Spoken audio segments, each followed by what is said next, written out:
Bismillahirrahmanirrahim. Assalamualaikum warahmatullahi wabarakatuh.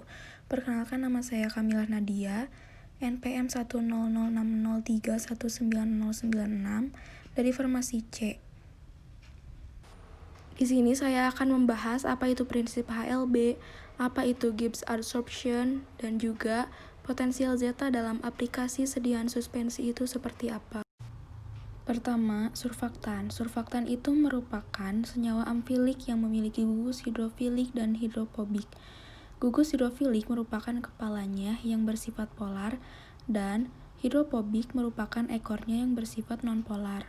Dia itu bekerja secara like dissolve like.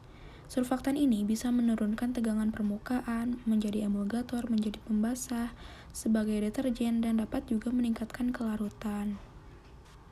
Selanjutnya, HLB. HLB itu singkatan dari hydrophilic lipophilic balance, yang artinya hidrofilik dan lipofilik yang seimbang.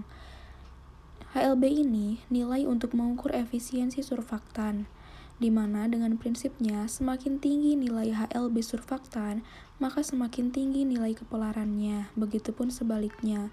Seperti contoh di gambar tersebut, gambar yang A termasuk surfaktan jenis PAN, karena dia itu memiliki gugus hidrofilik atau kepalanya yang lebih besar, sehingga dia itu kepolarannya lebih tinggi dan berada di air.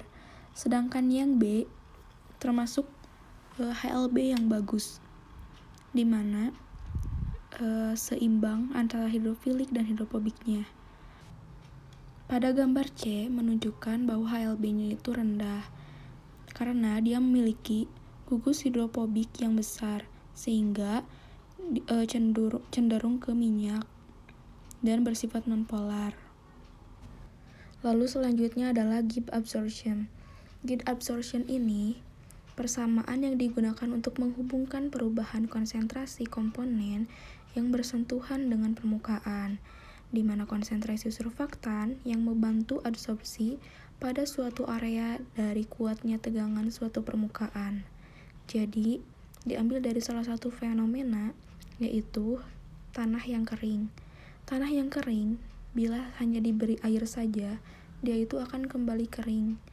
Bila ditambah surfaktan atau dicampur surfaktan, maka ekor yang hidrofobiknya itu akan menempel atau mengikat kepada padatan tanah.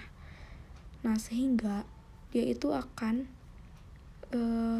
menyerap ke dalam tanah dan menarik air untuk bisa masuk ke dalam tanah, sehingga tanahnya itu akan basah dan kemungkinan tidak akan kembali kering.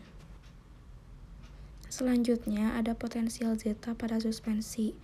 Potensial zeta merupakan parameter muatan listrik antara partikel koloid dengan adanya tolak-menolak antar partikel.